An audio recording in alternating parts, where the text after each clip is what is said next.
गरीब बहू पहनेगी 50 लाख का लहंगा।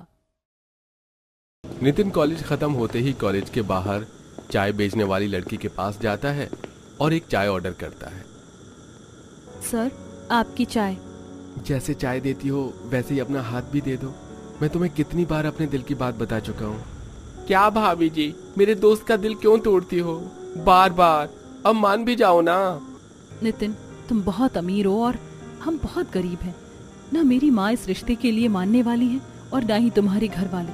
इसलिए मुझे छोड़ दो और कोई अमीर घर की लड़की देखो। इसके लिए तुम्हारे घर वाले भी राजी हो जाएं। अगर मैं तुमसे ये कहूँ कि मेरे घर वाले मान जाएंगे तब तो तुम मुझसे शादी करने के लिए तैयार हो जाओगी ना? हाँ। लो भाई, भाभी ने हाँ कर दिया। अब बस तो अपने घर वालों को मना ले। नेहा की हाँ सुनकर नितिन बहुत खुश होता है और चाय की कप वहीं रखकर अपने दोस्तों के साथ नाचने लगता है। कुछ ही देर में वो अपने घर जाता है और रात को खाना खाते हुए सभी को नेहा के बारे में बताता है। जब घर वालों को यह पता चलता है कि नेहा एक गरीब घर से है तो सभी लोग उसका विरोध करते हैं। देख ले शांति, तेरे बेटे ने तो कसम खा ली है कि हमारी नाक कटवा कर ही रहेगा। अरे अमीर खानदान की लड़कियां मर गई हैं क्या जो इसने उस गरीब चाय बेचने वाली को पसंद किया है? तू अपने बेटे को समझा दे, वो गरीब चाय बेचने वाले की बेटी हमारे घर की कभी बहू नहीं बन सकती। अरे इतने गरीब तो हमारे घर के नौकर भी नहीं है जितनी गरीब लड़की तूने पसंद की है। वो लड़की महीने का क्या कमाती होगी? 10,000, 20,000 बस। पता है ना, हम अपने घर के नौकरों को 50,000 रुपए तनख्वाह देते हैं। तूने सोच भी कैसे लिया कि मैं तेरी शादी उस गरीब लड़की से होने भी दूंगी? बेटा, अपने सर से प्यार व्यार का भूत हटाओ और करियर पर ध्यान दो। और रही शादी की बात, जब तुम्हारी सही उम्र होगी तो हम लोग खुद ही अच्छे से घर की लड़की देखकर तुम्हारी शादी करवा देंगे। प्यार पैसे देखकर नहीं होता। मैंने कह दिया तो कह दिया, मैं शादी करूंगा तो सिर्फ और सिर्फ नेहा से। नितिन खाने पर से उठकर चला जाता है और उसका ऐसा तेवर देख उसकी दोनों भाभी निशा और पूजा कहती हैं। आप लोगों ने देवर जी को कुछ ज्यादा ही सर पर चढ़ा लिया, तभी तो बगावत करने पर उतर गए। अगर अभी आप लोगों ने इसे काबू में नहीं किया तो पता नहीं आगे और क्या क्या गोल खिलाएंगे देवर जी। दीदी, आप कुछ भी बोलो और सोचो, पर हम दोनों की बहू बिल्कुल सही कह रही है। मैं भी देखती हूँ मेरे जीते जी नितिन कैसे उस गरीब से शादी करता है।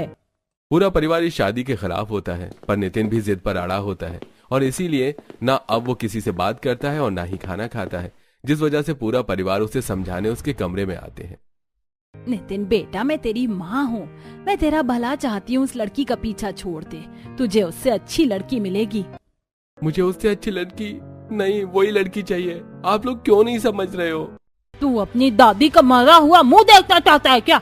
अगर हाँ तो ठीक है, कर ले उससे शादी, पर याद रखिए उस लड़की के घर में आते ही मेरी इस घर से अर्थी उठेगी। और मैं भी सोचूंगा कि मेरा एक बेटा मर गया। सभी घर वाले मिलकर नितिन को इमोशनल ब्लैकमेल करते हैं, पर नितिन किसी की नहीं सुनता और जब वो घर वालों को नहीं मना पाता तो नेहा और उसकी माँ से झूठ बोलता है।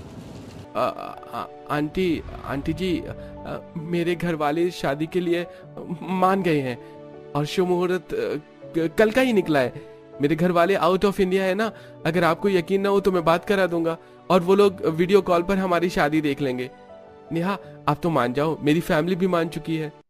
नेहा बेटी, किस्मत वालों को मिलता है ऐसा जीवन साथी। मुझे तो ये रिश्ता मंजूर है और मुझे अपनी बेटी पर पूरा भरोसा है कि तू सबका दिल जीत लेगी। और दामाद जी, आपको झूठ बोलने की जरूरत नहीं है, मैं सब समझती हूँ। शोभा नितिन का झूठ पकड़ लेती है और वो अपने बच्चों की खुशी के लिए उन दोनों की शादी करवा देती है। और जब नितिन बिना अपने घर में किसी को बताए शादी करके आता है तो सभी लोग नेहा और नितिन को देखकर मुंह बनाते हैं। आखिर तूने अपनी मनमानी कर ही ली, पर अब तू हमारी भी बात कान खोल कर सुन ले। इस लड़की को हम अपने घर की बहू नहीं मानते। ये तेरी बीवी तो बन गई, पर मेरी बहू कभी नहीं बन पाएगी। और बहू तुम दोनों, कोई जरूरत नहीं है इसका गृह प्रवेश करने की। और काजल, तू अब अपने भैया की चापलूसी करना बंद कर, सब जाओ अपने कमरे में। अपने अमीर ससुराल में आते ही ससुराल वालों की बेरुखी देखकर नेहा को बहुत बुरा लगता है और वो अकेले नितिन के साथ घर में आती है और कमरे में बैठकर रोते हुए नितिन से कहती है, मेरी वजह से सब तुम्हें कितना भला बुरा सुना रहे हैं। हमें ये शादी नहीं करनी चाहिए थी। तुम मुझे कल ही मेरे घर छोड़ देना। मैंने तुमसे शादी तुम्हारा साथ छोड़ने के लिए नहीं बल्कि तुम्हारा साथ पाने के लिए की है और मुझे अपने घर वालों पर और तुम पर पूरा विश्वास है। तुम उनका दिल जीत लोगी और वो तुम्हें अपना लेंगे। भला इतनी अच्छी और गुणी लड़की से कौन नफरत कर सकता है? नितिन नेहा को हौसला देता है। अगली सुबह नेहा घर में सबसे पहले उठती है और रसोई में जाकर अपनी पहली रसोई की तैयारी करने लगती है। तभी वहां उसकी दोनों जेठानी आती हैं। अरे अरे, क्या कर रही हो तुम? दादी जी की बात भूल गई क्या? तुम इस घर की बहू नहीं हो, जाओ यहाँ से और तुम सब अपना काम करो। दीदी, मेरी तरह आप भी इस घर की बहू हैं। आपने भी अपनी पहली रसोई करी होगी, तो मैं क्यों नहीं? हम तो बस अपने घर वालों की बात मान रहे हैं। चलो दीदी। पूजा और निशा नेहा को उसकी पहली रसोई करने से मना कर देती है, पर नेहा किसी की नहीं सुनती और नौकरों से जिद करके पहली रसोई में मटर पनीर, कढ़ाई पनीर, पुलाव, पराठे और खीर बनाती है और सबके आने से पहले ही डाइनिंग टेबल पर खाना सजाती है। कुछ देर में पूरा परिवार डाइनिंग टेबल पर खाने के लिए आता है और सब खाना खाकर खाने की काफी तारीफ करते हैं। क्या बात है, कोई नया शेफ रखा है क्या? खाने का स्वाद तो बहुत अलग और टेस्टी लग रहा है। मेरा तो कुछ दिनों से यही सब खाने का दिल कर रहा था। चलो, इस घर में बिना बताए मेरी भी सुनी जाती है। पर ये सब खाना तो पहली रसोई में बनाया जाता है। आखिर किससे तुम लोगों ने पूछकर खाने में ये सब बनाया? बड़ी मालकिन, माफ करना, पर हमने हमेशा की तरह सैंडविच, पराठे, रोटी, रायता बनाया है। ये सब छोटी बहू ने बनाया है। हमने मना किया था पर वो मानी नहीं। तुम्हारी इतनी हिम्मत कि अब तुम इस घर में अपनी मनमानी करने लगी हो। हमें नहीं खाना ये खाना, सब उठ जाओ। नौकर, ये सारा खाना साफ करो और जो तुमने बनाया है उसे लगाओ। दादी सास के कहने पर सभी नौकर डर जाते हैं और जल्दी से सारा खाना हटाकर अपने हाथों का बनाया हुआ खाना लगाते हैं, जिसे खाकर पूरा परिवार अपने अपने काम पर जाता है। और ये सब देखकर नितिन और नेहा को काफी बुरा लगता है। अब इसी तरह कुछ दिन बीत जाते हैं और नेहा हमेशा घर वालों का दिल जीतने की कोशिश में लगी रहती है। ऐसे ही एक दिन नेहा दादी सास से मिलने उसके कमरे में जाती है, जहां दादी सास अपना चश्मा ढूंढ रही होती है। सुमित्रा बहू, तुम हो क्या? देखो ना, मेरा चश्मा नहीं मिल रहा है। टेबल पर ही रखा था, जरा ढूंढना। दवाई खाने का समय हो रहा है। दादी जी, मैं काकी जी नहीं, आपके पोते की बीवी नेहा हूँ। ये लीजिए आपका चश्मा।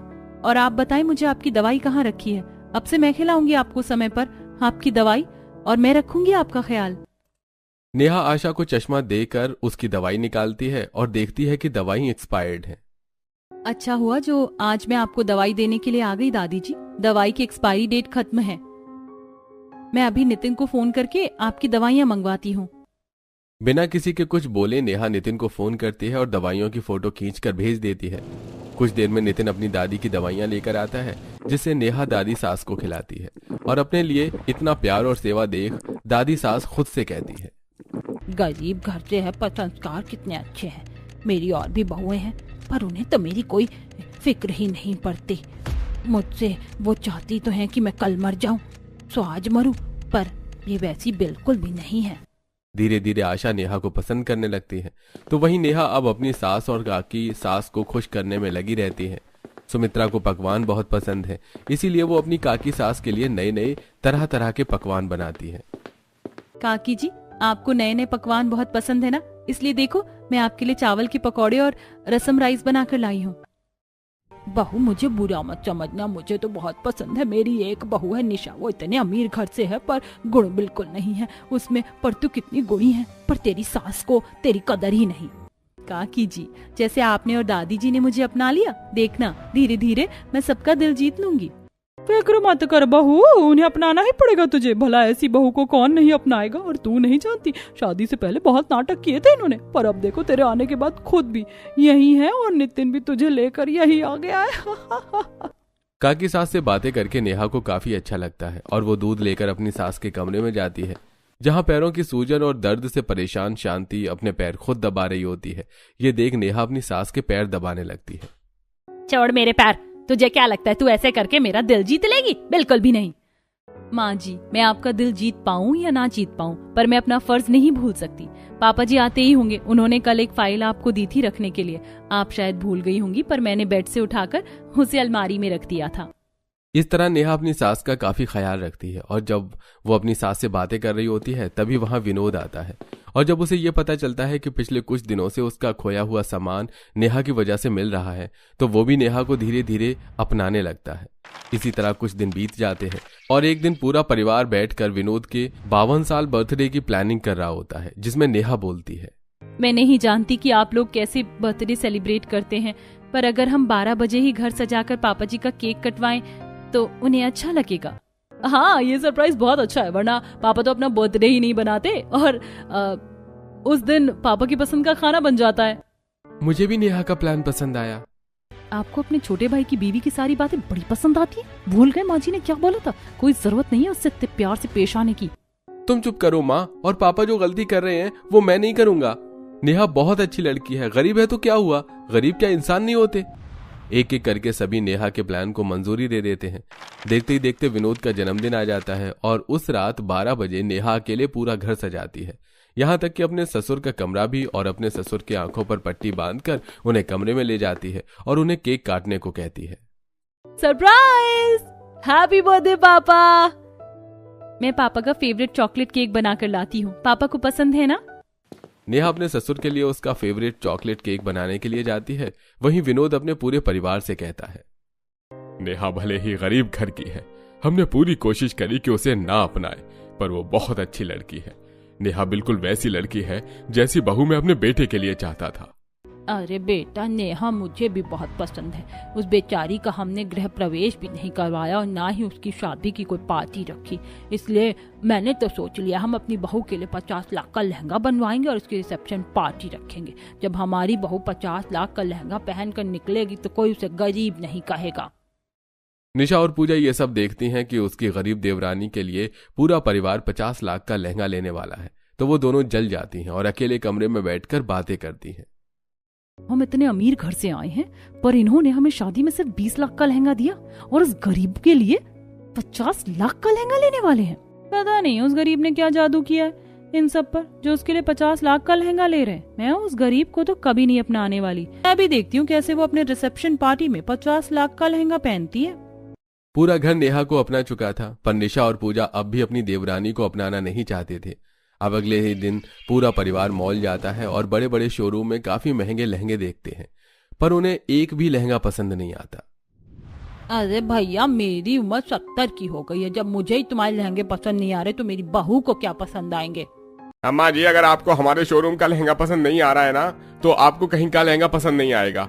मैं तो कहता हूँ मनीष मल्होत्रा को साइन कर लो, वो बना देगा आपकी बहू के लिए डिजाइनर लहंगा 50 लाख का। बहू, मुझे तो दुकान के लहंगे पसंद नहीं आ रहे, तू विनोद से कह कि वो किसी डिजाइनर से बात करे। अब मैं अपनी बहू के लिए 50 लाख का लहंगा बनवाऊंगी। अगले ही दिन विनोद घर में कुछ डिजाइनर को बुलवाता है और वो सभी नेहा का नाप लेते हैं। ये देख नेहा काफी हैरान होती है। माँ जी, ये सब सिर्फ मेरा ही नाप क्यों ले रहे हैं? बहू, क्योंकि घर में एक छोटी सी पार्टी है, तेरे पास अच्छे कपड़े होंगे ना, इसलिए बनवा रहे हैं। अब जैसी भी है तू इस घर की बहू है, हम नहीं चाहते कि समाज हम पर हंसे। देख रही हो दीदी, कैसे इस गरीब से झूठ बोलकर इसे 50 लाख का लहंगा गिफ्ट किया जा रहा है। नेहा के लिए 50 लाख का लहंगा बनता देख दोनों बहू नेहा से इतना जलती हैं कि नेहा को देखकर मुंह टेढ़ा करके वहां से चली जाती हैं। ऐसे ही एक शाम दोनों बहू रसोई में काम कर रही होती हैं और नेहा उनका दिल जीतने के लिए रसोई में आती है। मैं जानती हूँ आप दोनों को खाना बनाना पसंद नहीं है, आज मैं आपकी मदद कर देती हूँ। हाँ हाँ, क्यों नहीं, शौक से हमारी मदद करो। चलो दीदी, जब हमारी गरीब देवरानी है तो हम क्यों काम करें। इतना बोल जैसे ही पूजा निशा रसोई से जाने लगती हैं कि वहां सुमित्रा आ जाती है और वो दोनों नेहा के साथ खड़ी होकर खाना बनाती है। इसी तरह 2 दिन बीत जाते हैं और एक रात जब नेहा अपनी सास के लिए दूध लेकर जा रही होती है तो रात के 12 बजे अपनी नंद के कमरे की लाइट जलता देख वो उसके कमरे में जाती है और देखती है कि काजल असाइनमेंट बना रही है। इतनी रात हो गई, सो जाओ, कल असाइनमेंट बना लेना। भाभी, आप गरीब घर से हो, पता नहीं पढ़ाई करी भी है या नहीं, पर मुझे असाइनमेंट कल के कल देनी है, मैं सो नहीं सकती। मेरे पापा मुझे बहुत पढ़ाना चाहते थे, जब तक वो जिंदा थे उन्होंने मुझे पढ़ाया और मेरा कॉलेज खत्म होते ही मेरे पिता की मौत हो गई, जिसके बाद मुझे अपनी माँ के साथ चाय बेचना पड़ा और तुम्हारे भैया से मुलाकात हुई। हम दोनों का सब्जेक्ट सेम है, लाओ मैं तुम्हारा असाइनमेंट बनवाती हूँ। माफ करना भाभी, मुझे पता नहीं था, मैंने जो भी कहा उसके लिए आई एम सॉरी। और आप सच में मेरी मदद करना चाहती हैं तो माँ को जल्दी से दूध देकर आओ और मेरे साथ लग जाओ। सुबह सारा असाइनमेंट सबमिट करना, समय बहुत कम है। नेहा अपनी बिना नींद की परवाह किए पहले अपनी सास को दूध देकर आती है और काजल के साथ उसका असाइनमेंट बनवाती है और सुबह घर में सबसे पहले उठकर काम करती है। साथ ही पूजा और निशा की भी काफी मदद करती है। ये देख अब पूजा और निशा का दिल भी पिघल जाता है। नेहा, तुम सारी रात नहीं सोई? काजल का असाइनमेंट बना रही थी। सुबह उठकर भी तुमने काम किया और हमारा भी काम करवाया, और अभी तुम हमें आराम करने के लिए बोल रही हो। मैं घर में सबसे छोटी हूँ, मेरा फर्ज बनता है आप सबकी बात सुनना, और आप दोनों को काम करना पसंद नहीं है ना, बस इसीलिए। तुम हमारे बारे में कितना सोचती हो, और हम तुमसे जल रहे थे। तुम्हारे 50 लाख के। पूजा बोलते बोलते चुप हो जाती है और निशा पूजा का हाथ पकड़कर उसे वहां से ले जाती है। इसी तरह एक हफ्ता बीत जाता है और घर में सजावट का काम शुरू होता है। अपने इतने बड़े घर में सजावट का काम होता देख नेहा बड़ी हैरान होती है और पूरा परिवार उसके लिए 50 लाख का लहंगा लेकर उसके कमरे में जाते हैं। बहू जल्दी से तैयार हो जा, शादी के बाद रिसेप्शन पार्टी भी होती है, और हमने तो तेरा गृह प्रवेश तक नहीं किया, इसलिए हमने तेरी शादी की छोटी सी पार्टी रखी है, और हम सब ने तेरे लिए 50 लाख का लहंगा बनवाया है ताकि घर आए मेहमानों को समझ आ सके। बहू गरीब घर से है तो क्या, ससुराल तो उसका अमीर है। क्या 50 लाख का लहंगा? भला मैं ये लहंगा कैसे ले सकती हूँ? क्यों नहीं ले सकती? बहू तुम इतनी अच्छी हो, तुमने अपनी सोच, प्यार, संस्कार से हम लोगों का दिल जीता है, और हमने अपनी सारी बहू को समय के अनुसार महंगे लहंगे दिए हैं, और अगर हम तुम्हें 50 लाख का लहंगा दे रहे हैं तो इसमें गलत ही क्या है? नेहा, मैंने कहा था ना मेरे घर वाले तुम्हें अपना लेंगे, समझो ये हमारी वेडिंग गिफ्ट है। अपने ससुराल वालों का इतना प्यार देखकर नेहा की आंखों में आंसू आ जाते हैं और वो अपना 50 लाख का लहंगा पहनकर स्टेज पर आती है। रिसेप्शन पार्टी में बड़े बड़े लोग आए थे जो नेहा का 50 लाख का लहंगा देखकर उसकी खूब तारीफ करते हैं। शांति बहन, मैंने तो सुना था कि तुम्हारी छोटी बहू गरीब घर से और तुम लोगों की मर्जी के खिलाफ तुम्हारे बेटे ने इस लड़की से शादी की। बिल्कुल सही सुना है बहन तुमने, तभी तो नितिन की शादी का कार्ड भी नहीं आया और इसकी शादी के 2 महीने बाद हमें रिसेप्शन पार्टी का कार्ड मिल रहा है। हाँ, मेरी बहू गरीब घर से, इसीलिए हमने उसे नहीं अपनाया था, पर जब हमारी बहू हमारे घर आई तो उसने हमारी सोच बदल दी, और इसीलिए आज हमने ये पार्टी रखी है ताकि हम अपने सभी रिश्तेदारों से अपनी बहू को मिलवा सके। अच्छा, तो अब बहू से प्यार है इसीलिए बहू के लिए स्पेशल 50 लाख का लहंगा बनवाया है, पर जो भी कहो तुम्हारी बहू पर 50 लाख का लहंगा बहुत अच्छा लग रहा है, मानो जैसे ये लहंगा सिर्फ नेहा बहू के लिए ही बनाओ। घर आए सभी लोग नेहा और उसके 50 लाख के लहंगे की काफी तारीफ करते हैं, तो वहीं सब स्टेज पर जाकर नेहा को कुछ गिफ्ट और आशीर्वाद देते हैं। बेटा, तुम जैसी संस्कारी और होशियार लड़की बहुत कम लोगों को बहू के रूप में मिलती है, हमेशा ऐसे ही रहना, और तुम्हारा ये 50 लाख का लहंगा बहुत अच्छा लग रहा है।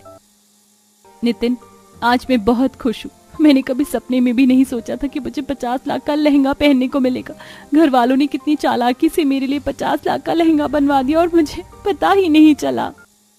आज तुम्हें खुश देखकर और तुम्हारा 50 लाख का लहंगा देखकर मुझे यकीन हो गया, मैंने तुमसे शादी करके अपनी जिंदगी का सबसे अच्छा फैसला लिया है।